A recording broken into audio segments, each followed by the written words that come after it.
Dominant Protector. Credit to the author. 871 hanggang 80.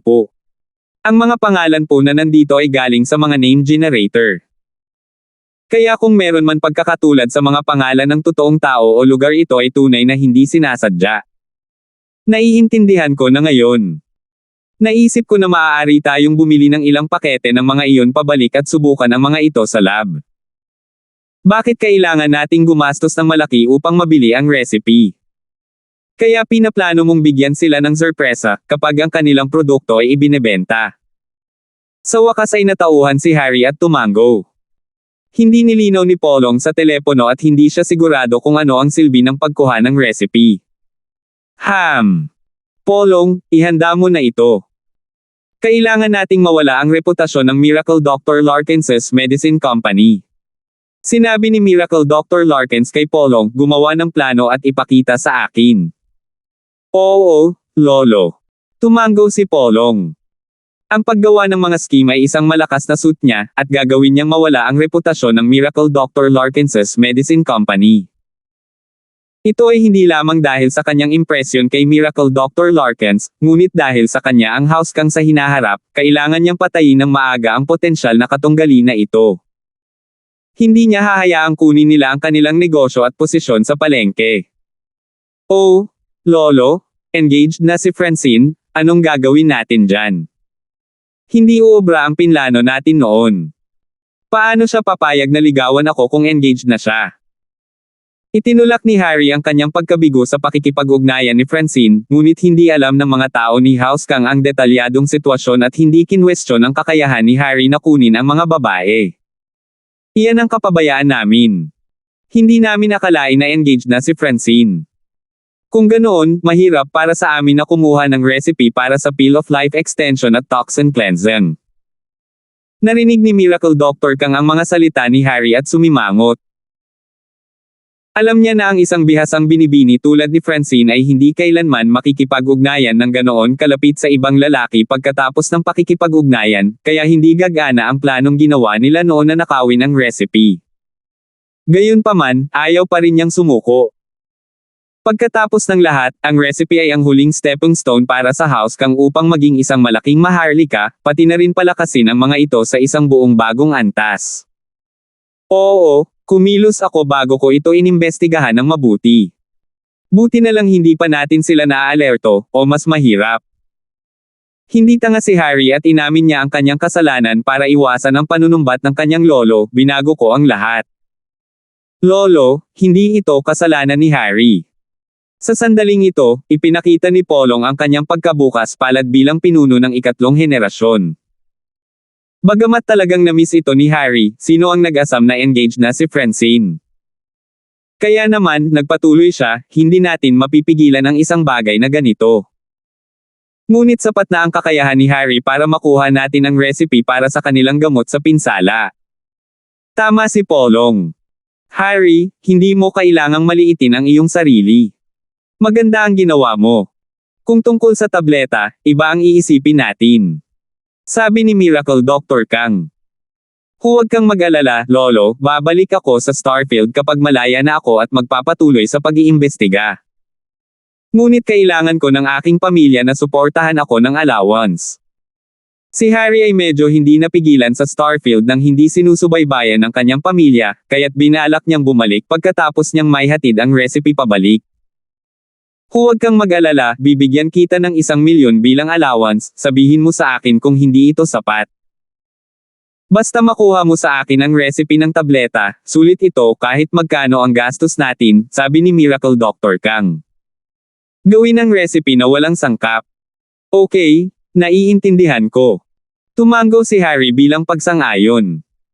Umupo si Terence sa Saturday, nanunood ng Pleasant Goat at Big Big Wolf kasama sina Miss at Yasi. Hindi niya maintindihan. Bakit ang hilig nilang manood ng karton ng bata sa ganitong edad?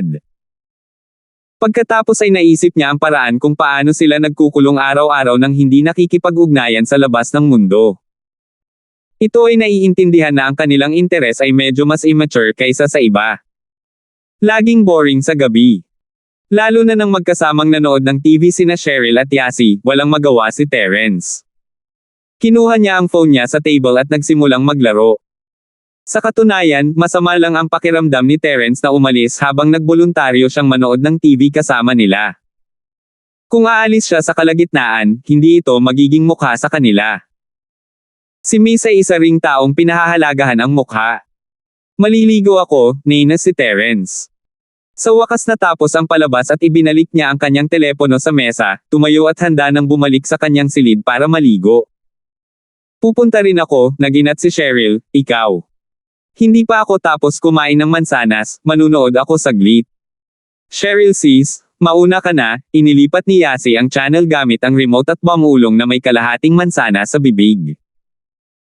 Matapos umakyat si Cheryl, nakita ni General Wilson na umalis silang lahat, ikinawag nito ang buntot at bumalik sa teritoryo nito, sa ilalim ng hagdan. Hindi nagtagal pagkaalis ni na Terence at Cheryl, biglang tumunog ang telepono ni Terence sa mesa. Tumalon si Yasi at kinuha ang telepono. Nakita niya ang caller ID na may nakitang Josephine, nag-alinlangan siya sandali bago sinagot, hello. Hello. Nagulat si Josephine. Bakit boses babae? Hindi niya naisip na maling numero ang kanyang tinawagan, ngunit kakaiba ito matapos tingnan kung ito nga ang numero ni Terence, ikaw. Hindi ba ito ang telepono ni Terence? Oo. Ito ang automatikong voicemail Yasi, may gusto ka bang sabihin? Maaari kang mag-iwan ng mensahe dito sa akin o maaari ko itong ipasa kay Shield Bro para sa iyo. Sabi ni Yasi. Nakilala ni Josephine ang boses ni Yasi at hindi siya nakaimik, Yasi. Nasaan si Terence? Oh, nag-shower si Shield Bro at Cheryl sis. May kailangan ka ba? Ngumiti ng masama si Yasi. Show earring. Terence, kasama si Cheryl. Narinig ni Josephine ang mga salita ni Yasi at natigilan. Bakit naliligo si Terence kasama si Cheryl? Oo, sagot ni Yasi. Magkasama. Hindi naniwala si Josephine sa mga salita ni Yasi dahil palagi siyang nagsasalita ng walang kaparerekon, sino ang nakakaalam kung ito ay totoo o hindi. Si Josephine ay nanatiling nakabantay, hindi maraming tao ang makadaya sa kanya. Oo, sagot ni Yasi. Bakit hindi ka sumama sa kanila? Hindi ba ikaw ang babae ni Terence? Tanong pabalik ni Josephine. Nako, nagbibiro lang ako. Mako-consider lang nila ako pagkatapos munang maglaan ng sapat na oras si Shield Bro kay Cheryl sis. Seryosong sagot ni Yasi, hindi ako nagmamadali. 872. Ha! Sumimangot si Josephine. Kung sinabi ni Yasi na kakatapos lang niya o maliligo lang siya, siguradong hindi siya maniniwala sa sinabi ni Yasi. Gayunpaman, ginawa nitong balisa si Josephine matapos magbigay ng ganoong paliwanag. Sige, titigil na ako sa pagsasalita.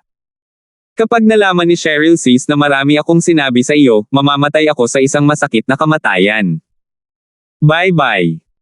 Binaba ni Yasi ang tawag nang hindi binibigyan si Josephine ng oras para sumagot at humagalpak ng tawa. Hindi pa tapos si Josephine sa pagtatanong ay ibinaba ni Yasi ang tawag kaya hindi siya komportable. Naligo ba talaga si Terence kasama si Cheryl? Bagamat palagi niyang iniisip na ang relasyon ni na Terence, Cheryl at Yasi ay hindi kasing simple ng employer at empleyado. Marahil ay walang nangyari ngayon, ngunit tiyak na may mangyayari kung magpapatuloy ito. Gayunpaman, ayaw ni Josephine na isipin ito. Naisip niya na kahit na mayroong isang bagay sa pagitan ni Terence at Cheryl, gagawin ito kung hindi niya alam ang tungkol dito. Hindi niya alam kung anong klaseng pag-iisip ang mayroon siya patungo dito. Nakaramdam ba siya ng kababaan o masyado siyang natakot na mawala si Terence? Kahit na nagbibiro lang si Trixie, parang alarma ito sa kanya. Bagamat hindi kailangan ng isa ng dahilan para mahalin ang isang tao, walang pagkakaiba sa pagitan ng katayuan sa pananalapi at kapangyarihan. Ngunit ang ideal ay palaging naiiba sa katotohanan. Sa kaibuturan ng kanyang puso, naisip pa niya sa kanyang sarili na marahil si Cheryl, o Francine, ang perpektong kapareha para kay Terence. Siya ba ay naging kasosyo ni Terence sa pamamagitan ng kapalaran? Hindi niya matulungan si Terence sa anumang bagay. Ano man ang kanyang gawin, siya ay palaging isang bystander, at kahit isang pasanin sa kanya kung minsan. Sa sandaling nabuo ang pakiramdam na ito ay nagtanim at lumago, na nagsimulang mag-alala tungkol sa pagkawala nito. Ayaw niyang tanungin si Terence, at hindi rin siya nang ahas na gawin iyon. Bagamat halos 80% siyang sigurado na peke ang mga salita ni Yasi, kahit alam niyang peke ito, minsan ay nadidismaya at nag-aalala pa rin ito sa kanya. Kinuha ni Josephine ang kanyang telepono at nag-alinlangan ng mahabang panahon bago nag-dial ng isa pang numero. Beep, beep. Pagkaraan ng mahabang panahon, walang sumasagot. Tahimik na pinindot ni Josephine ang end button at inilagay ang telepono sa tabi ng kanyang kama, bumagsak pabalik sa kanyang kama. Niyakap niya ang isang unan at tumitig sa blankong espasyo sa dingding. Maya-maya, biglang tumunog ang phone niya. Ito ay isang mensahe. Si Josephine ay nakatingin sa kalawakan mag-isa at ang tono ng mensahe ay nagpatalon sa kanya. Pinulot niya at galing kay Cheryl. Nag-shower lang ako. May kailangan ka ba? Nagulat si Josephine. Nag-shower talaga si Cheryl. Pakiramdam niya ay dinudurog ang puso niya sa mga sandaling ito, masakit. Ngunit sa lalong madaling panahon, naisip niya, kung si Cheryl ay naliligo kasama si Terence, bakit niya sasabihin sa kanya? Hindi ba't mas mabuting itago na lang ito sa kanya? Gayunpaman, hindi niya makita ang mga ekspresyon ni Cheryl at hindi niya alam kung ipinadala sa kanya ni Cheryl ang mensaheng ito para magprotesta. Ang mensahe ay tila walang pakialam na walang anumang emosyon sa loob nito, tulad ng kung paano karaniwang kumilos si Miss. Gustong tawagan ni Josephine para tingnan, ngunit hindi siya naglakas loob. Nanalangin siya na hindi ito totoo, ngunit natatakot siya na ang isang tawag ay maging totoo sa kanyang pag-aakala. Ngunit kung hindi siya tumawag, hindi rin siya ligtas. Matapos mag-alinlangan ng mahabang panahon, si Josephine ay bumaantong hininga ng malungkot. Nilagay niya ang phone niya sa isang tabi at nagtalokbong ng kumot sa ulo. Hindi ko alam kung bakit tumulo ang luha niya. Nag-text si Cheryl kay Josephine ngunit hindi nakatanggap ng reply ng ilang sandali. Napansin niyang kakaiba ito at tinawagan niya si Josephine dahil hindi naman masyadong intense ang kanilang relasyon. Inabisuhan siya ng tawag na pinatay ng tumatawag ang telepono, umiling si Cheryl. Marahil ang telepono ni Josephine ay naubusan ng baterya, marahil siya ay tumawag sa maling numero. Hindi na ito pinansin pa ni Cheryl habang inilagay ang telepono sa gilid at pinunasan ang kanyang buhok ng tuwalya. Hindi nag-usap sina Josephine at Terence noong gabing iyon. Napagtanto ni Terence na naiwan niya ang kanyang telepono sa sala kinaumagahan. Tiningnan niya ang missed call ngunit hindi niya iyon pinansin at naghanda ng almusal para kina Miss at Yasi. Si Uncle Fredo pa rin ang dumating para sunduin si Miss at Yasi para sa paaralan, si Terence ang nagmaneho ng Beatles ni Yasi para sunduin si Josephine sa ospital. Si Josephine ay nakatayo sa harap ng ospital na kinakabahan. Hindi niya alam kung darating si Terence at susunduan gaya ng dati, hindi niya alam kung tatanungin niya si Terence tungkol kagabi. Kaya naman, hindi man lang siya kumain ng almusal at gumugol ng umaga na nababalisa. Gayunpaman, nawala ang lahat ng kalungkutan nang makita niya si Terence. Napangiti din siya nang makita ang ngiti ni Terence. Mahal pa rin niya, bakit hindi siya naniwala? Bakit kailangan niyang alalahanin ang mga bagay na maaaring mangyari? Umiling si Josephine at tumakbo patungo kay Terence dala ang kanyang bag. Bakit namumula ang mata mo? Hindi ka ba nakatulog ng maayos?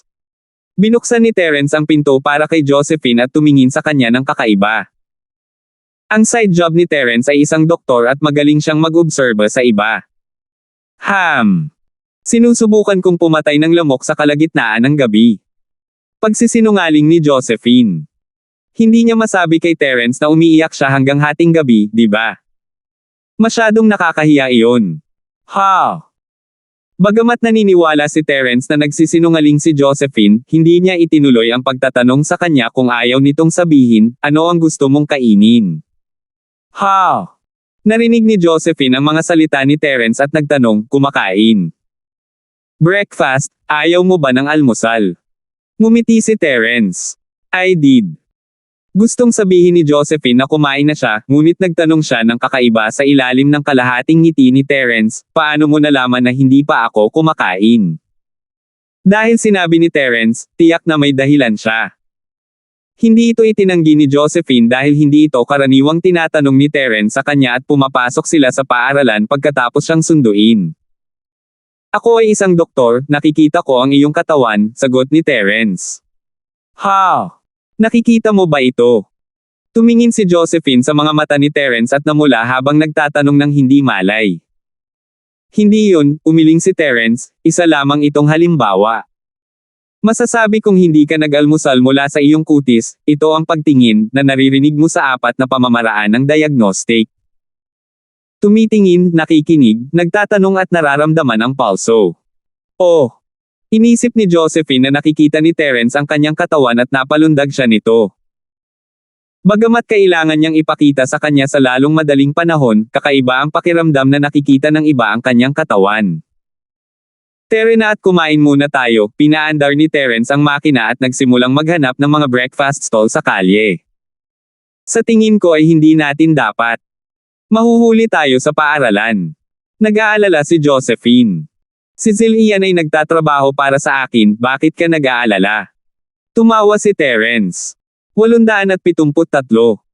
Hindi nakaimik si Josephine, ngunit may naisip ka agad, o tama, bakit parang natatakot si Director Wang sa iyo? Ito ay isang bagay na hindi maisip ni Josephine kung bakit.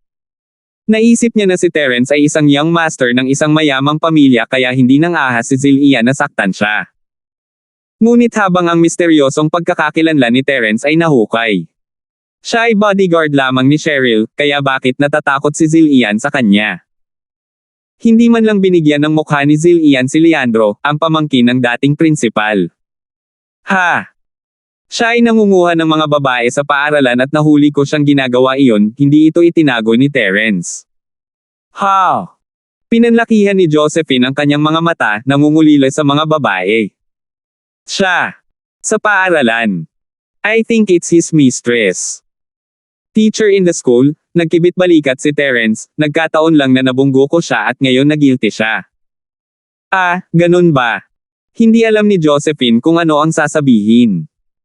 Kaya dahil dito, nang ahas si Terence na sunduin siya ng walang takot sa paaralan. Dapat ba niyang pasalamatan si Zillian? Kung hindi siya sinaktan ni Terence, magiging walang takot pa rin ba si Terence gaya niya? Kumain muna tayo, ipinarode ni Terence ang sasakyan sa gilid ng kalsada sa tabi ng isang tindahan ng almusal at dinala siya doon. Cheryl sis, naubusan yata tayo ng red ink sa school. Dapat ba tayong kumuha ng bagong bote? Biglang may naalala si Yasi at sinabi niya. Oh! Kunin mo na, tumango si Cheryl at lumingon kay Uncle Fredo. Uncle Fredo, mangyaring pumunta sa tindahan ng stationery kung mayroon. Gusto naming bumili ng isang bote ng pulang tinta. Okay, Miss Charlton. Tumango si Uncle Fredo. Maraming pagsusulit sa huling taon ng high school, isang malaking pagsusulit tuwing 3 araw at isang maliit na pagsusulit araw-araw. Ngunit karamihan sa mga papeles sa pagsusulit na ito ay minarkahan ng mga mag-aaral dahil ang guro ay walang gaanong oras upang markahan ang mga papel. Matapos kolektahin ang mga papel, pinaghalo ng guro at ipinasa, ang mga paliwanag lamang ang ibinigay ng guro sa mga sagot. Dati, minarkahan ni Terence ang mga papel ni Cheryl, ngunit sa oras na iyon, hindi pa gaanong pamilyar ang dalawa sa isa't isa. Kaya naman, ang pulang tinte ng panulat ang pinakamahalaga sa kanila sa huling taon ng high school. Nang sabihin ni Yasi na naubos na ito, natural na kinailangan ni Cheryl na bumili ng bagong bote. Ipinarode ni Uncle Fredo ang sasakyan sa harap ng isang nakatigil na tindahan, pumunta sina Cheryl at Yasi para bumili ng tinta. Sa sandaling bumalik sila at sumakay sa kotse at pinaandar na ni Uncle Fredo ang makina, 2 itim na Land Rover ang huminto sa harap at sa likod ng Bentley na sinasakyan nila, hindi sila pinapayagang gumalaw.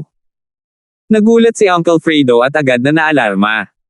Sinadya ng 2 sasakyang ito, o walang sino man ang magpaparada ng ganito. Mag-ingat, Miss Charlton. Magmadali, makipag-ugnayan kay Mr. Linford. Dahil sa maraming taon ng karanasan, naramdaman ni Uncle Fredo ang panganib. Gaya ng inaasahan, agad na bumukas ang mga pintuan ng Land Rovers nang huminto sila. Isang matangkad na lalaking nakaputi ang bumaba sa unang kotse at 2 lalaking nakaitim ang bumaba sa pangalawang sasakyan. Lahat sila ay may kanang kamay sa kanilang sinturon at nakatayo sa tabi ng dalawang pinto sa likod ng Bentley. Nilock ni Uncle Fredo ang pinto at huminga ng malalim. Bagamat hindi nananakot ang dalawang lalaking nakaitim, ang lalaking nakaputi ay nagparamdam sa kanya ng pressure na hindi niya kailanman naramdaman. Gayunpaman, hindi inilagay ng lalaking nakaputi ang nakalock na pinto sa kanyang mga mata. Hinawakan niya ang hawakan ng pinto at sa isang malakas na kalabog, hinailan niya ang pinto mula sa katawan ng sasakyan. Ang mga pinto ni Bentley ay lalong matibay, lalo na ang isang ito dahil inutusan ito ni Pablo na maging bulletproof. Gayunpaman, hindi nila inaasahan na ito ay madaling masira sa mga kamay ng lalaking nakaputi. Naging matalas ang mga mata ni Uncle Fredo. Gaya ng inaasahan, hindi mabait ang mga taong ito. Dapat silang mga magsasaka sa itaas ng gitnang yugto ng gintong dibisyon. Hindi na makaupo si Uncle Fredo sa kotse matapos sirain ang pinto. Para sa isang kaaway ng isang mataas na dibisyon, ang pag-upo sa kotse ay hindi naiiba sa paghihintay sa kamatayan. Binigyan siya ng taong ito ng napakalaking banta at hindi man lang niya maprotektahan si Cheryl kahit na gusto niya. Walang pagpipilian si Uncle Fredo kundi ang lumabas ng sasakyan, umaasang mahahatak niya ito ng sapat para matawagan nina Cheryl at Yasi si Terence. Ngunit binuksan na ng lalaking nakaputi ang pintuan sa harapan, madaling nabuksan ng dalawang lalaking nakaitim ang mga pinto sa likod. Binuksan nila ang mga pintong iyon at naglabas ng dalawang itim na baril sa likod ng kanilang baywang at itinutok ang isa sa dalawang babae. Ibigay mo sa akin ang iyong mga telepono. Tumingin ang lalaking nakaitim kina Cheryl at Yasi at malamig na nagutos. Oh! Masunaring kinuha ni Yasi ang kanyang telepono dahil ayaw niyang mapahamak. Mukhang mabangis ang dalawa, alam ni Yasi na hindi biro iyon at hindi nagsalita. Tatawagan lang sana ni Cheryl si Terence ngunit ngayon ay mukhang hindi nila ito papayagan. Ibinigay niya ang kanyang telepono sa mga lalaki ngunit dinihal ang numero nang hindi ito ibinaba. Kinuha ng lalaki ang telepono ni Cheryl at mabilis na ibinaba ang tawag pagkatapos sumulyap dito. Pinatay niya ito at malamig na sumulyap kay Cheryl, huwag mo nang subukang makipaglaro. Bumaba ka sa kotse at pumunta sa likod ng kotseng ito. Natanggap ni Terence ang tawag ni Cheryl noong kumakain siya kasama si Josephine. Tumagal lang ng ilang segundo ang tawag at natapos bago sumagot si Terence. Nagulat ito kay Terence at nang tumawag siya pabalik, naka-off ang telepono. Naubusan ba ng baterya ang kanyang telepono? Hindi ito inisip ni Terence. Pagkatapos ng lahat, araw-araw na hinahatid ni Uncle Fredo si Cheryl sa paaralan. Anong mali? Tanong ni Josephine nang makita niyang tumawag si Terence. Wala lang. Kakatawag lang ni Miss pero ibinaba na ang tawag pagkatapos ng ilang segundo. Tumawag ulit ako pero naka-off. Nagkibit balikat si Terence, baka naubusan na ng baterya. Oh! Nagpout si Josephine nang marinig niya na ang tawag ay mula kay Miss. Tumigil siya sa pagsasalita at nakaramdam ng sama ng loob. Anong mali? Nakita ni Terence na mukhang galit si Josephine at nagtanong. Wala. Umiling si Josephine, may nangyari ba sa kanya? Bakit hindi mo tawagan si Yasi? Nag-isip sandali si Terence at pumayag. Maaari niyang tawagan si Yasi kung hindi natuloy ang tawag kay Cheryl. Tinawagan niya si Yasi pero nakapatay din ang phone niya. Kumunat ang noo ni Terence at napagtanto na may mali. Posibleng naubusan ng baterya ang telepono ni Cheryl, ngunit imposibleng sabay na naubusan ng baterya ang kanilang mga telepono. Mula sa mansion nila hanggang sa school, walang mga lugar na hindi maganda ang pagtanggap kaya hindi pwedeng dulot iyon. Agad na nabalisa si Terence habang iniisip niya ito. Mabilis niyang diniyal ang numero ni Uncle Fredo ngunit nang dumaan ito, walang nakapik. 873. Hindi nakaimik si Josephine, ngunit may naisip kaagad, o tama, bakit parang natatakot si Director Wang sa iyo? Ito ay isang bagay na hindi maisip ni Josephine kung bakit. Naisip niya na si Terence ay isang young master ng isang mayamang pamilya kaya hindi nang ahas si Zillia na saktan siya. Ngunit habang ang misteryosong pagkakakilanlan ni Terence ay nahukay. Siya ay bodyguard lamang ni Cheryl, kaya bakit natatakot si Zillian sa kanya? Hindi man lang binigyan ng mukha ni Zillian si Leandro, ang pamangkin ng dating prinsipal. Ha! Siya ay nangunguha ng mga babae sa paaralan at nahuli ko siyang ginagawa iyon, hindi ito itinago ni Terence. How? Pinanlakihan ni Josephine ang kanyang mga mata, nangungulila sa mga babae. Siya. Sa paaralan. I think it's his mistress. Teacher in the school, nagkibit-balikat si Terence, nagkataon lang na nabunggo ko siya at ngayon nagilty siya. Ah, ganun ba? Hindi alam ni Josephine kung ano ang sasabihin. Kaya dahil dito, nangahas si Terence na sunduin siya ng walang takot sa paaralan. Dapat ba niyang pasalamatan si Zillian? Kung hindi siya sinaktan ni Terence, magiging walang takot pa rin ba si Terence gaya niya? Kumain muna tayo, ipinarode ni Terence ang sasakyan sa gilid ng kalsada sa tabi ng isang tindahan ng almusal at dinala siya doon. Cheryl sis, naubusan yata tayo ng red ink sa school. Dapat ba tayong kumuha ng bagong bote? Biglang may naalala si Yasi at sinabi niya. Oh, kunin mo na, tumango si Cheryl at lumingon kay Uncle Fredo. Uncle Fredo, mangyaring pumunta sa tindahan ng stationery kung mayroon. Gusto naming bumili ng isang bote ng pulang tinta. Okay, Miss Charlton. Tumango si Uncle Fredo. Maraming pagsusulit sa huling taon ng high school, isang malaking pagsusulit tuwing 3 araw at isang maliit na pagsusulit araw-araw. Ngunit karamihan sa mga papeles sa pagsusulit na ito ay minarkahan ng mga mag-aaral dahil ang guro ay walang gaanong oras upang markahan ang mga papel. Matapos kolektahin ang mga papel, pinaghalo ng guro at ipinasa, ang mga paliwanag lamang ang ibinigay ng guro sa mga sagot.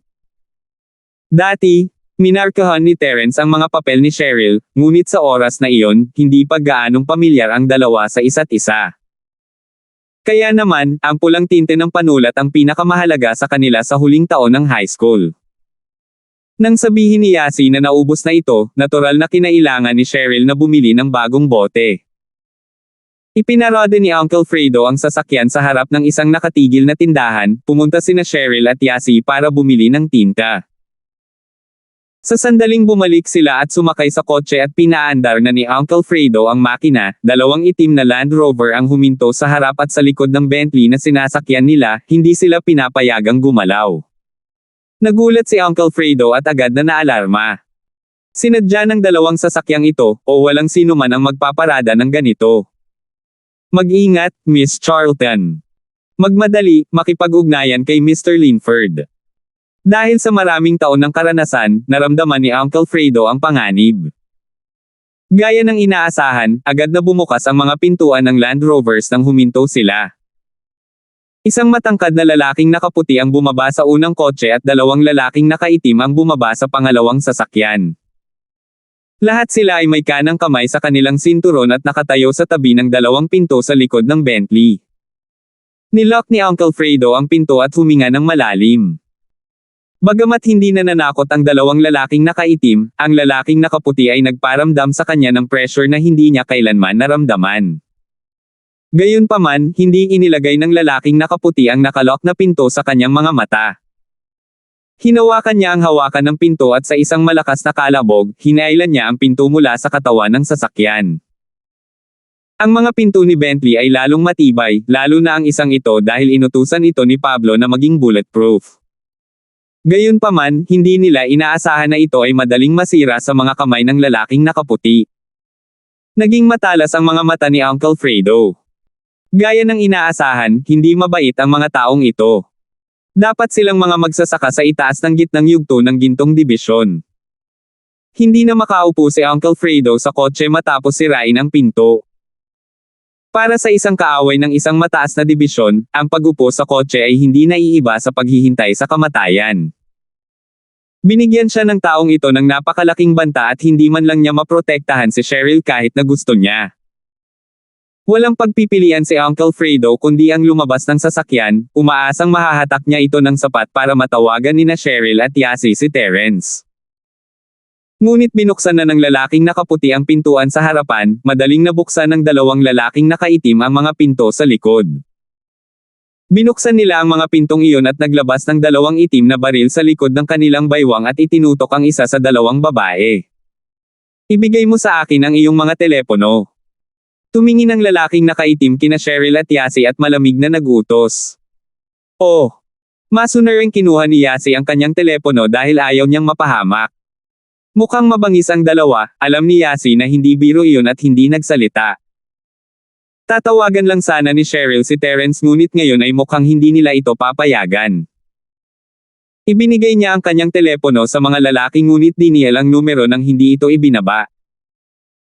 Kinuha ng lalaki ang telepono ni Cheryl at mabilis na ibinaba ang tawag pagkatapos sumulyap dito.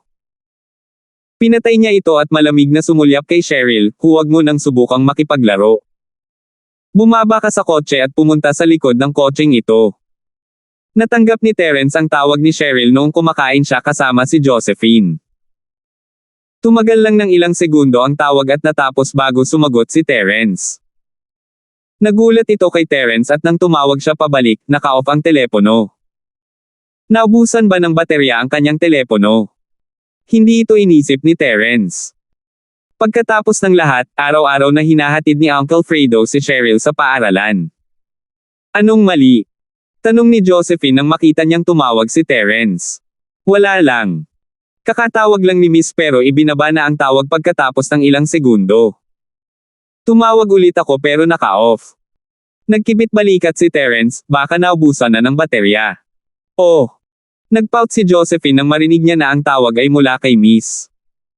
Tumigil siya sa pagsasalita at nakaramdam ng sama ng loob. Anong mali?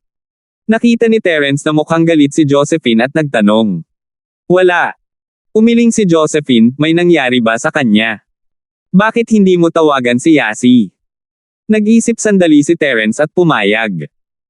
Maaari niyang tawagan si Yasi kung hindi natuloy ang tawag kay Cheryl.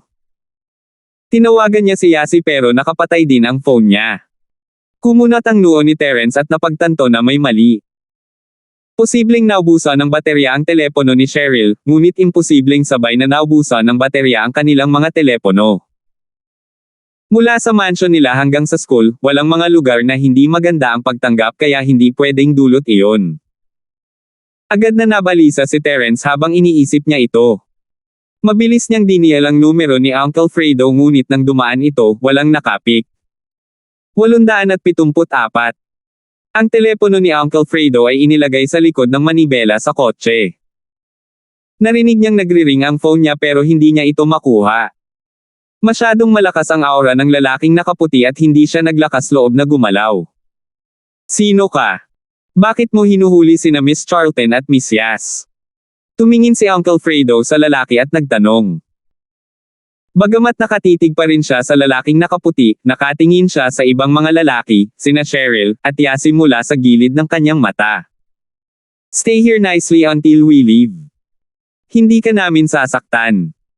Hindi sumagot ang lalaking nakaputi sa tanong ni Uncle Fredo at mayabang na sumagot.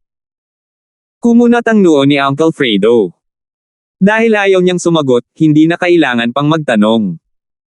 Ang tanging gustong gawin ni Uncle Fredo ay pigilan ang mga taong ito na kunin sina Cheryl at Yasi. Kung utos na gawin iyon, kailangan niyang talunin ang lalaking nasa harapan niya. Ang dalawang lalaking nakaitim ay hindi masyadong nananakot sa kanya dahil sila ay mga ordinaryong tao lamang na mas makapangyarihan. Gumawa ng hakbang si Uncle Fredo. Itinaas niya ang kanang kamay at sinuntok ang lalaking nakaputi. Gayunpaman, ito ay isang pandaraya lamang dahil gusto niyang paalisan ang lalaki pagkatapos ay iligtas sina Cheryl at Yasi. Dahil hindi niya moari ang tunay na kakayahan ng lalaking nakaputi, ayaw niyang makipag-away.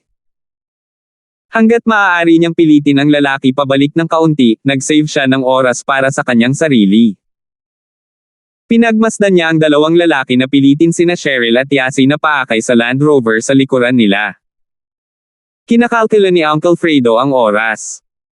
Pagkatapos niyang pilitin ang lalaking nakaputing likod, madali niyang nalabanan ang dalawang lalaking nakaitim, kunin ang Land Rover at makatakas. Gayunpaman, ang lahat ng mga kalkulasyon ay masyadong perpekto. Naisip ni Uncle Fredo na ang kanyang pag-atake ay maaaring makapilit sa lalaki pabalik, ngunit hindi niya inaasahan na ang lalaki ay tatayo doon na may malamig na pagngisi sa kanyang mukha. Ang panunuya ay nagpabilis ng tibok ng puso ni Uncle Fredo. Napagtanto niya na may mali. Ang lalaki ay hindi lamang masanay kaysa sa kanya, siya ay sapat na makapangyarihan upang huwag pansinin ang kanyang pag-atake, kung hindi, siya ay isang tulala dahil sa hindi niya alam ang resulta ng pagkuha ng suntok. Siyempre, hindi inisip ni Uncle Fredo na bobo ang lalaking ito dahil hindi siya naniniwalang hindi sila iimbestigahan ng lalaki bago gawin ang ganitong bagay. Bang! Tamang-tama ang atake ni Uncle Fredo sa lalaki. Nag-practice siya ng panlabas na estilo, gaano kalakas iyon. Maging ang kanyang sariling mga kamay ay namamanhid dahil sa riktibong puwersa, ngunit ang lalaki ay nakatayo doon na parang wala siyang naramdaman at walang pakialam kay Uncle Fredo. Tapos ka na ba? Masarap ba ang pakiramdam mo? Tinuya ng lalaki, bang. Tiyak na malakas ito. Wala sa mood si Uncle Fredo na makipagbiruan sa lalaki dahil puno ng takot ang kanyang puso. Kahit na nasa Mystic Division ang lalaki, hindi niya dapat kayanin ang suntok na ito na parang walang nangyari. Hindi man siya masyadong nasugatan, tiyak na ipapalipad siya. Gayunpaman, ang lalaki ay nakatayo doon na parang walang nangyari at kinukutsa pa siya. Anong level na siya? Nalampasan ba niya ang Mystic Division? Pero imposible yun. Muntik nang maubos ang Earth Division Master sa mundong ito. Galing ka sa House York. Iyon lang ang posibilidad na maisip ni Uncle Fredo na ang mga taong nasaktan nila kamakailan ay mga tao mula sa House York. Hindi inakala ni Uncle Fredo na si Irving Hale ang nagpadala sa kanya. Kung handa si House Hale na magpadala ng mga ganitong katulong, hindi na sila maghihintay hanggang ngayon matapos mawala ang dalawang skyscraper. House York. May sama ka ng loob kay House York. Bahagyang tumawa ang lalaking nakaputi, mukhang marami kang karibal. Pero sadly, hindi ako. Kung gayon ikaw ay. Alam ni Uncle Fredo na isang himala ang pagtakas ngayon. Si Fredo, di ba? Isang panlabas na estilong master sa tuktok ng huling yugto ng ginintoang dibisyon, ang lalaking nakaputi ay sumulyap kay Uncle Fredo at sumagot, hindi ka karapat-dapat na maging kalaban ko. Ngunit upang tumugon sa iyong kabaitan at binigyan kita ng pagkakataong maging mabait at masunurin, maaari kang mamatay. Habang nagsasalita siya, mabilis niyang itinaas ang kanyang kamay at tinamaan ang dibdib ni Uncle Fredo, pinalipad siya bago siya nagkaroon ng pagkakataong makaiwas sa pag-atake. Mabilis, sobrang bilis niya. Akala ni Uncle Fredo ay nabasag ang dibdib niya ng lalaking nakaputi. Sa sobrang sakit ay napagtanto niya ang tunay na kakayahan ng lalaki. Ang rurok ng gitnang yugto ng Mystic Division. Gayunpaman, hindi maintindihan ni Uncle Fredo kung bakit walang nagawa sa kanya ang kanyang pag-atake kahit na siya ay nasa Mystic Division. Malakas na bumagsak ang katawan ni Uncle Fredo sa lupa habang ang isang bibig ng dugo ay sumabog mula sa kanyang bibig. Alam ni Uncle Fredo na hindi siya makakatagal ng matagal. Masyadong malakas ang isang pag-atake mula sa isang panlabas na estilong specialty master sa tuktok ng gitnang yugto ng Mystic Division upang makayanan ng isang master sa tuktok ng huling yugto ng Golden Division. Balak ng kalaban na pumatay, paano siya makakaligtas? Ikaw. Paano? Kamusta ka na? Tinakpin ni Uncle Fredo ang kanyang dibdib at takot na tumingin sa hindi nasaktan na lalaki. Gunny miss. Pinagmasdan niya habang pinalipad ng lalaki si Uncle Fredo, na dumudugo matapos bumagsak sa lupa. Si Yasi ay natakot din habang pinagmamasdan ang eksena sa kanyang harapan ng walang magawa. Paano nila naranasan ang ganito? Kahit na nakatagpo sila ng mga tulisan sa bangko noong nakaraan, hindi ito kasing duguan sa tulong ni Terence. Tumahimik ka. Narinig ng lalaking nakaitim ang sigaw ni Cheryl at kumuha ng tuwalya, inindegayway ito sa harap ni na Cheryl at Yasi, na naging sanhi ng pagkawala ng kanilang malay. Tara na. Siya ang nagutos ng pagmamaneho matapos himeteyan ng mga babae. Hindi namin hinihintay si Master Ma. Tanong ng driver. Sabi ni Master Jun siya na mismo ang pupunta, mauna na tayo. Sabi ng lalaking nakaitim. Okay. Pinaandar ng driver ang makina habang ang Land Rover ay mabilis na umalis sa pinangyarihan, na wala sa sanggang daan.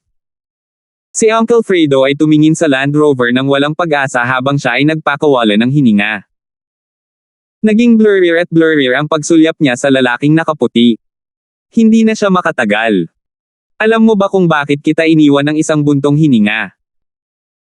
Ibinaba ng lalaking nakaputi ang ulo at malamig na tumingin kay Uncle Fredo, ipapaliwanag ko sa iyo para mamatay ka nang malaman kung bakit.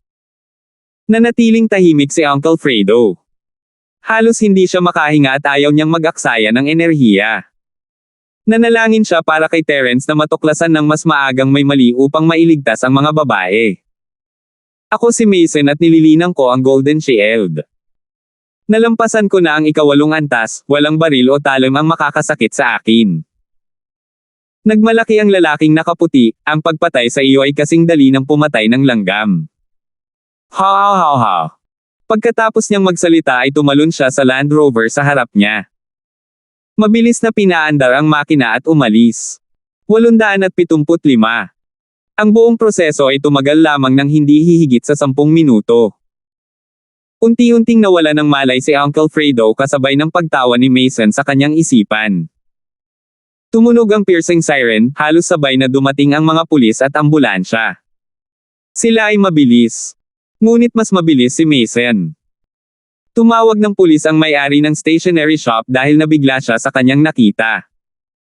Bagamat hindi niya narinig ang dialogue ni na Mason at Uncle Fredo, ngunit nakita niya si Mason na muntik nang patayin si Uncle Fredo sa isang atake. Sa isang ordinaryong tao, nakakaloka na para kang nanunood ng sine. Ang mga laman loob at tadyang ni Uncle Fredo ay nabasag at wala ng pag-asa para sa kanya. Ito ang naging conclusion ng medical staff. Niwala silang oras para ipadala siya sa ospital at maaari lamang silang magsagawa ng emergency rescue doon sa ambulansya. Dumating si Amara ilang sandali lamang matapos ang mga pulis na nagpapatrol, ngunit agad na nakipag-ugnayan ang patrol police sa mga pulis sa criminal department matapos makita na ito ay isang kidnap at assault case. Anong nangyari? Bumaba si Amara sa kotse at mabilis na tumakbo. Ang team leader na si Song, ang may-ari ng stationery shop, ay nagsumbong sa pulis at siya ang saksi sa lahat ng nangyari. Ayon sa kanyang testimonya, ang buong kaso ay isang kidnap case. Agad na lumapit sa kanya ang isang pulis na nagpapatrol at iniulat ang lahat ng mga detalye. Naimbestigahan mo na ba ang mga hostage at ang pagkakakilanlan ng nasugatan? Tanong ni Amara, narinig niya ang brief. Ayon sa plate number na naiwan sa kotse doon, ang Bentley ay pag-aari ng Pablo Industries. Ang driver, o ang nasugatan, ay si Fredo, ang driver ni Lee Pablo. Ayon sa pagkakakilanlan na ito, ang mga hostage ay dapat na sina Cheryl at Yasi, ulat ng pulisya. Ano? Cheryl at Yasi. Nanlaki ang mata ni Amara. Siyempre, ang tanging sorpresa ay hindi ang pagkakakilanlan ng bihag, ngunit ang nasugatan ay si Fredo. Kilalang kilala niya si Fredo. Ang driver ni Pablo pati na rin ang isang bodyguard, at ang istasyon ng pulisya ay may file record ng kanyang kakayahan. Isang master sa pinakamataas na antas ng huling yugto ng Golden Division. Siya ay malubhang nasugatan at namamatay. Sino ang kidnapper? Ayon sa saksi, natalo ng taong iyon si Uncle Fredo sa isang pag-atake, ibig sabihin, ang tao ay dapat na hindi bababa sa isang master ng Mystic Division. Kailan pa nagkaroon ng master na ganito ang Starfield City? At bakit niya inagaw sina Cheryl at Yasi? Gayunpaman, si Terence ay si Cheryl at ang bodyguard ni Yasi, kaya ang unang taong naisip ni Amara ay si Terence. Kailangan niyang magulat kaagad kay Terence. Bagamat wala siyang magandang impresyon sa mga batang babae dahil palagi siyang tinututulan ng mga ito, nakikilala niya ang pagkakaiba ng pribado at pampublikong usapin. Kaya naman, sinabi ni Amara kay Wei na abisuhan si Pablo at dinihil niya ang numero ni Terence. Naging balisa si Terence pagkatapos na hindi sinagot ni Uncle Fredo ang kanyang tawag. Nakapatay lahat ang phone ni na Miss at Yasi at hindi rin kinuha ni Uncle Fredo, ano kayang ibig sabihin nito? Baka may nangyari sa kanilang tatlo. Hindi rin kumukuha si Uncle Fredo. Kumunat ang noo ni Terence at ipinaalam kay Josephine. Ikaw. Dapat kang pumunta at tingnan. Sana walang mali. Nag-alinlangan si Josephine. Kung gayon, kunin mo ang iyong almusal at kumain sa kotse, nag-aalala si Terence sa kaligtasan ni Cheryl. Sa teoryang pagsasalita, imposibleng masaktan si Cheryl, ngunit paano kung dumating ang isang master na tulad ni Kevin? Huwag mo akong alalahanin, iwan mo ako dito. Pupunta ako sa school pagkatapos kong kumain. Umiling si Josephine. Alam niyang hindi pa ito ang oras para magselos siya. Kung may nangyari talaga kina Cheryl at Yasi, magiging pabigat lang siya kay Terence kung susundin niya ito kaya ayaw niyang gumawa ng gulo para kay Terence. Pero, sige. Ngumiti si Terence kay Josephine. Pinahahalagahan niya ang pag-unawa nito at pinisil ang kamay nito, mag-ingat ka. Wala akong dapat pag-ingatan. Mag-ingat ka sa iyong sarili. Ligtas si Josephine na pumasok sa paaralan ng mag-isa ngunit mas nag-aalala siya sa kaligtasan ni Terence. I will be, tumango si Terence at mabilis na lumabas ng breakfast stall. Nagmaneho siya sa ruta mula sa paaralan hanggang sa mansyon at nagsimulang hanapin sina Cheryl at Yasi. Hindi nagtagal pagkatapos niyang magmaneho, tumunog ang kanyang telepono. Tiningnan ni Terence ang caller ID at nakitang galing ito kay Amara. Hello. Anong meron? Masyadong nababalisa si Terence tungkol sa kaligtasan ni Cheryl at Yasi at wala siya sa mood na makipagpalitan ng kagandahang loob kay Amara. Si Terence, Cheryl at Yasi ay dinukot. Malubhang nasugatan si Fredo at tumatanggap ng emergency rescue ngayon, ngunit natatakot akong hindi siya makaabot. Hindi pinansin ni Amara ang tono ng boses ni Terence dahil nakasanayan na niya ito. Gaya ng inaasahan. Tulad ng hinala ni Terence, may nangyari. Hindi niya akalain na makarating doon si Amara ng ganoon kaga, nakarating na siya sa pinangyarihan. Mga 10 minuto pa lang ang nakakaraan mula nang tumawag si Cheryl. Nasaan ka? Pupunta ako ngayon. Ipinaalam mo na ba kay Uncle Charlton? Tanong ni Terence. Sinabi ko sa aking nasasakupan na ipaalam sa kanya, sagot ni Amara, nasa Jod Ian Road ako, sa harap ng Mingliang Stationery Shop. Makikita mo pagdating mo dito, maraming sasakyan ng pulis dito at nasil na natin ang daan. Okay, pupunta ako ngayon. Binaba ni Terence ang tawag at nagmaneho ng mabilis hanggat kaya niya. Bagamat maraming sasakyan sa umaga, nagawa niyang isiksik ang mga sasakyan sa maliit na sukat ni Beatles at sa kanyang husay na pagmamaneho. Itinulak ni Terence ang trapiko saan man may espasyo nang hindi bumabagal. Gumamit siya ng mga bus lane, nagmaneho sa maling bahagi ng kalsada at ginamit pa ang daanan ng mga naglalakad. Halos nilabag ni Terence ang lahat ng mga patakaran na posibleng labagin niya sa ilalim ng mga ligtas na sitwasyon. Sa sandaling iyon, wala na siyang pakialam. Pagkatapos nito, babayaran ni Pablo ang parusang matatanggap niya at pansamantala, ang kaligtasan ni Cheryl at Yasi ang pinakamahalagang bagay. Siyempre, higit na nag-aalala si Terence kay Uncle Fredo. Pagkatapos ng lahat, maaari niyang maantala ang sitwasyon ni Miss at Yasi, ngunit ang mga pinsala ni Uncle Fredo ay hindi nagbigay ng anumang karagdagang oras. Halos pinaandar ni Terence ang kanyang sasakyan na kasing bilis ng isang eroplano.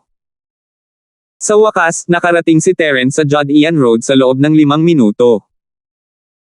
Nakita niya ang ilang sasakyan ng pulis na may mga sirena sa gilid ng kalsada, tinatakan ito ng isa pang pangkat ng pulis upang maiwasang makapasok ang mga naglalakad. Sir, hindi ka maaaring tumigil dito. Isang aksidente ang nangyari kaya mangyaring lumayo ngayon din. 876. Sinabi sa akin ni Amara na pumunta dito. Nagsalita si Terence habang inilabas niya ang kanyang telepono, gustong makipag-ugnayan kay Amara, ngunit nakita niya si Wayne na nakatayo hindi kalayuan sa kanya at agad na sumigaw, Wayne. Nakita ng pulisya na hindi lamang binanggit ni Terence ang pangalan ni Amara, ngunit alam din niya ang pangalan ni Wayne. Halata na dumating siya para kay Amara at pinayagan niya si Terence.